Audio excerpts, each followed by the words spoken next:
Elon,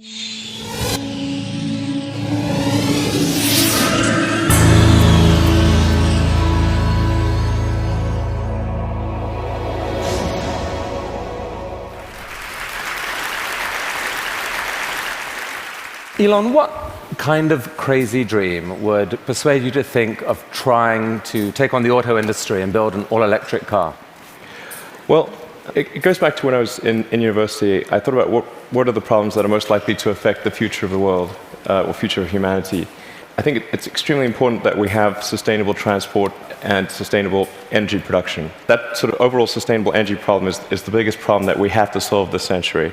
Independent of environmental concerns, in fact, even if producing CO2 is good for the environment, given that we're going to run out of hydrocarbons, we need to find some sustainable means of operating. But most of American electricity comes from burning fossil fuels. How can an electric car that plugs into that electricity help?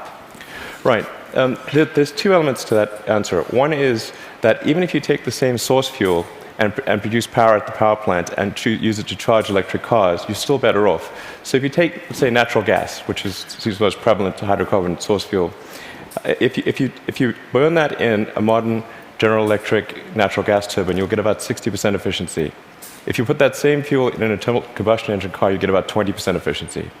And the reason is, in the stationary power plant, you can afford to have something that weighs a lot more, is voluminous, and you can take the waste heat and run a steam turbine and generate a secondary power source. So, in effect, even if you take in transmission losses into account and everything, even using the same source fuel, you're at least twice as better off charging an electric car than burning it at the power plant. Okay. That scale delivers efficiency. Yes, it does. And then the other point is we have to have sustainable means of power generation anyway, electricity generation. So given that we have to solve sustainable electricity generation, then it makes sense for us to have electric cars as the mode of transport. So we've got some video here of the Tesla being assembled, which if you could play that first video. So what is innovative about this process in this vehicle? Sure. So in order to accelerate the advent of electric transport, and I should say that I think actually all modes of transport will become fully electric, with the ironic exception of rockets. There's just no way around Newton's third law. The question is, how do you accelerate the advent of electric transport? And in order to do that for cars, you have to come up with a really energy-efficient car. So that means making it incredibly light. And so what you're seeing here is the only all-aluminum body and chassis car made in North America. In fact, we applied a lot of rocket design techniques to make the car light despite having a very large battery pack. And then it also has the lowest drag coefficient of any car of its size. So as a result, the energy usage is very low, and it has the most advanced battery pack, and that's what gives it the range that's competitive. So you can actually have on the order of a 250-mile range. I mean, those battery packs are incredibly heavy, but you think the math can still work out intelligently by combining light body, heavy battery, you can still gain spectacular efficiency. Exactly. The rest of the car has to be very light to offset the mass of the pack, and then you have to have a low drag coefficient so that you have good highway range. In fact, customers of the Model S are sort of competing with each other to try to get the highest possible range. I think somebody recently got 420 miles out of a single charge. Bruno Bowden, who's here, did that, broke the world record, 425. That was the good news. The bad news was to do it, he had to drive at 18 miles an hour constant speed and got pulled over by the cops. Yeah, I mean, you can certainly drive. If you drive at sort of 65 miles an hour under normal conditions, 250 miles is a reasonable number. Let's show that second video showing the Tesla in action on ice. Not at all a dig at the New York Times, this, by the way. What is the most surprising thing about the experience of driving the car? In creating an electric car, the responsiveness of the car is really incredible. So we want to really have people feel as though they've almost got a mind meld with the car. So you just feel like you and the car are kind of one. And as you corner and accelerate, it just happens, like the car has ESP. You can do that with an electric car because of its responsiveness. You can't do that with a gasoline car. I think that's really a profound difference, and people only experience that when they have a test drive. I mean, this is a beautiful but expensive car. Is there a roadmap where this becomes a mass market vehicle? Yeah, the goal of Tesla has always been to have a sort of a three-step process where version 1 was an expensive car and low volume, version 2 is sort of medium price and medium volume, and then version 3 would be low price, high volume. So we're at step 2 at this point. So we had a $100,000 sports car, which was the Roadster. Then we've got the Model S, which starts at around $50,000. And our third generation car, which will hopefully be out in about 3 or 4 years, will be a $30,000 car. But whenever you've got really new technology, it generally takes about 3 major versions in order to make it a compelling mass market product. And so I think we're making progress in that direction, and I feel confident that we'll get there. I mean, right now, if you've got a short commute, you drive, you can get back, you can charge at home. There isn't a huge nationwide network of charging stations now that are fast. Do you see that coming, really, truly, or just on a few key routes? There actually are far more charging stations than people realize. And at Tesla, we developed something called the supercharging technology. So, and we're offering that if you buy a Model S for free, forever. And so this is something that maybe a lot of people don't realize. We actually have California and Nevada covered. We've got the eastern seaboard from Boston to DC covered. By the end of this year, you'll be able to drive from LA to New York. You're just using the supercharger network, which charges at 5 times the rate of anything else. And the key thing is to have a ratio of drive to stop, to stop time of about 6 or 7. So if you drive for 3 hours, you want to stop for 20 or 30 minutes, because that's normally what people will stop for. So if you start a trip at 9 a.m., by noon, you want to stop to have a bite to eat, hit the restroom, coffee, and keep going. So your proposition to consumers is, for the full charge, it can take an hour. So it's common. Don't expect to be out of here in 10 minutes. Wait for an hour. But the good news is you're helping save the planet. And by the way, the electricity is free. No, you don't pay anything. Actually, what we're expecting is for people to stop for about 20 to 30 minutes, not for an hour. It's actually better to drive for about maybe 160, 170 miles, and then stop for half an hour, and then keep going. That's the natural cadence of a trip.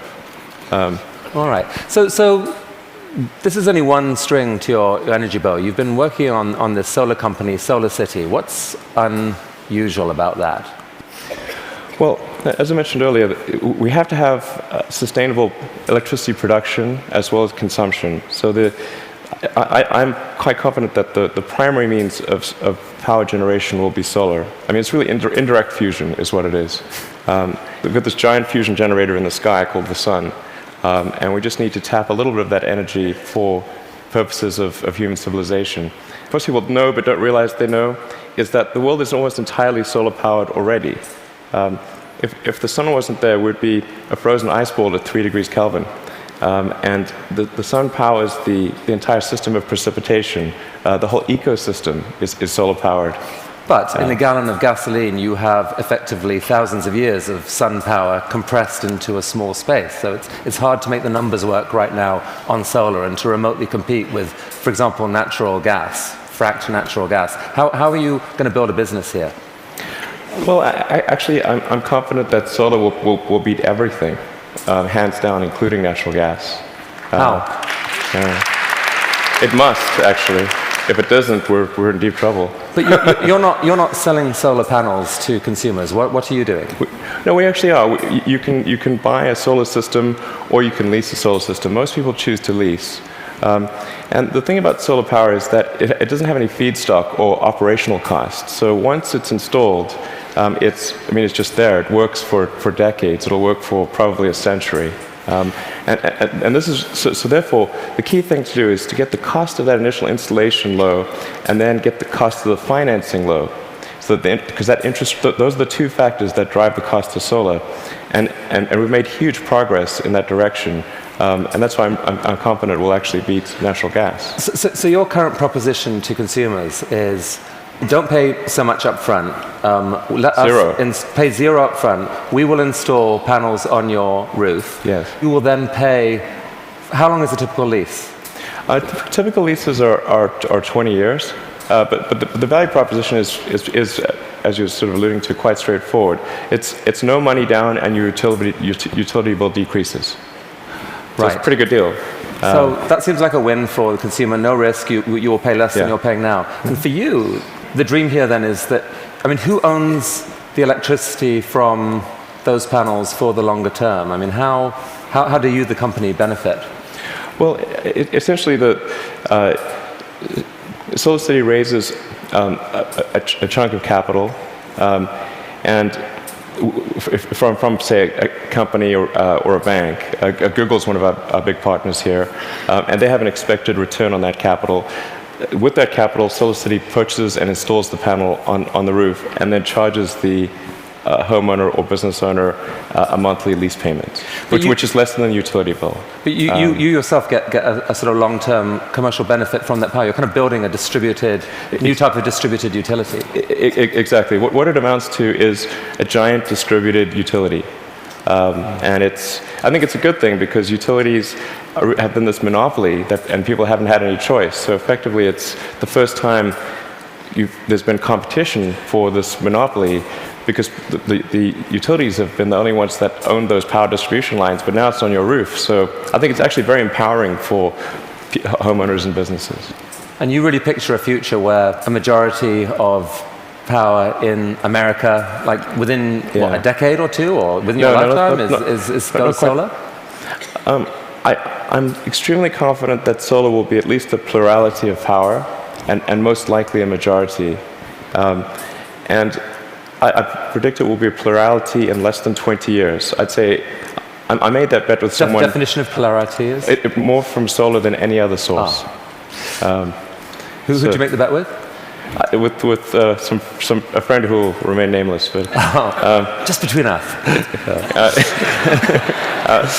I made that bet, I think, 2 or 3 years ago. So in roughly 18 years, I think we'll see more power from solar than any other source. All right. So let's go back to another bet that you made with yourself, I guess. I mean, a kind of crazy bet. You'd made some money from the sale of PayPal. You decided to build a space company. Why on earth would someone do that? Got that question a lot. That's true. People would say, "Did you hear the joke about the guy who made a small fortune in the space industry?" And he, obviously started with a large one as the punchline. And so I tell people, well, I was trying to figure out the fastest way to turn a large fortune into a small one. And they'd look at me like, oh, is he serious? And strangely, you were. What happened? It was a close call. I mean, things almost didn't work out. We came very close to failure, but we managed to get through that point in 2008. The goal of SpaceX is to try to advance rocket technology, and in particular to try to crack a problem that I think is vital for humanity to become a spacefaring civilization, which is to have a rapidly and fully reusable rocket. Would humanity become a spacefaring civilization? So that was a dream of yours in a way from a young age, or like you dreamed of Mars and beyond? I did build rockets when I was a kid, but I didn't think I'd be involved in this. It was really more from the standpoint of what are the things that need to happen in order for the future to be an exciting and inspiring one. And I really think there's a fundamental difference if you sort of look into the future between a humanity that is a spacefaring civilization that's out there exploring the stars on multiple planets. And I think that's really exciting. And compared with one where we are forever confined to Earth until at some eventual extinction event. So you've somehow slashed the cost of building a rocket by 75%, depending on how you calculate it. How on earth have you done that? NASA has been doing this for years. How have you done this? Well, we've made significant advances in the technology of the airframe, the engines, the electronics, and the launch operation. I mean, there's a long list of innovations that we've come up with there that are a little difficult to communicate in this talk, but because, not least because you could still get copied, right? I mean, you haven't patented this stuff. It's really interesting to me. You didn't patent because you think it's more dangerous to patent than not to patent. Since our primary competitors are national governments, the enforceability of patents is questionable. It's really interesting. But the big innovation is still ahead, and you're working on it now. Tell us about this. Right. So the big innovation. In fact, let's roll that video, and you can talk us through it. What's happening here? Absolutely.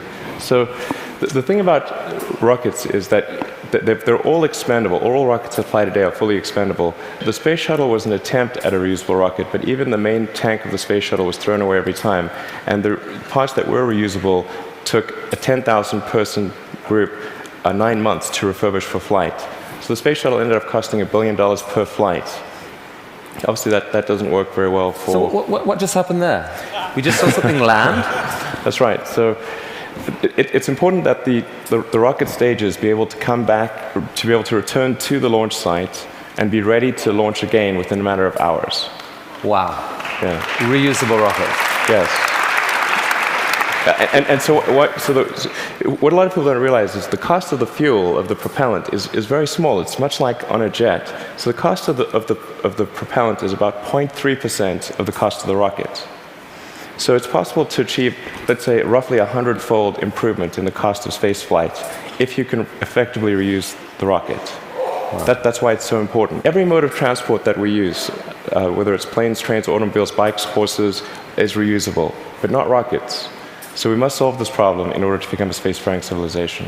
You asked me the question earlier of how popular traveling on cruises would be if you had to burn your certain ship. Cruises apparently are highly problematic.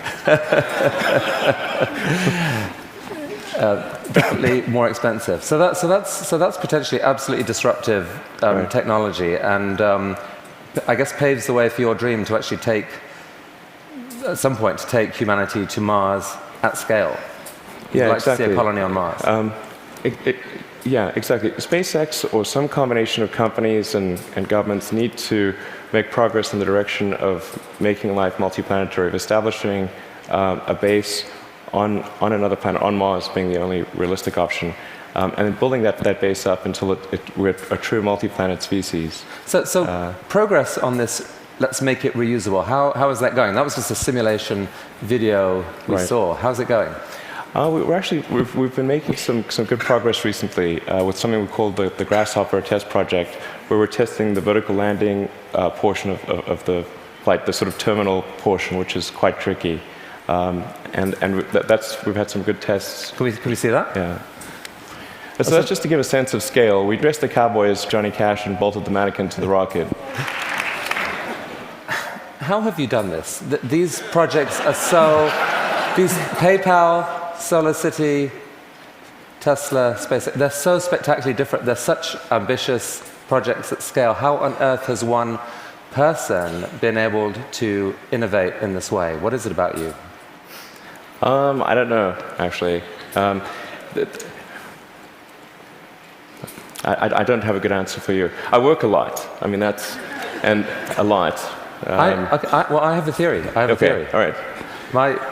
My theory is that you have an ability to think at a system level of design that pull together design, technology, and business. So if TED was TBD, design, technology, business, into one package, synthesize it in a way that very few people can, and this is the critical thing, feel so damn confident in that click-together package that you take crazy risks. You bet your fortune on it, and you seem to have done that multiple times. I mean, almost no one can do that. Can we have some of that secret sauce? Can we put it into our education system? Can someone learn from you? It is truly amazing what you've done. Oh, thanks. Thank you. Well, I do think there's a good framework for thinking is physics. You know, the sort of first principles reasoning. I mean, generally, I think there are. What I mean by that is boil things down to their fundamental truths and reason up from there, as opposed to reasoning by analogy. Through most of our life, we get through life by reasoning by analogy, which essentially means kind of copying what other people do with slight variations. And you have to do that, otherwise it's mentally you wouldn't be able to get through the day.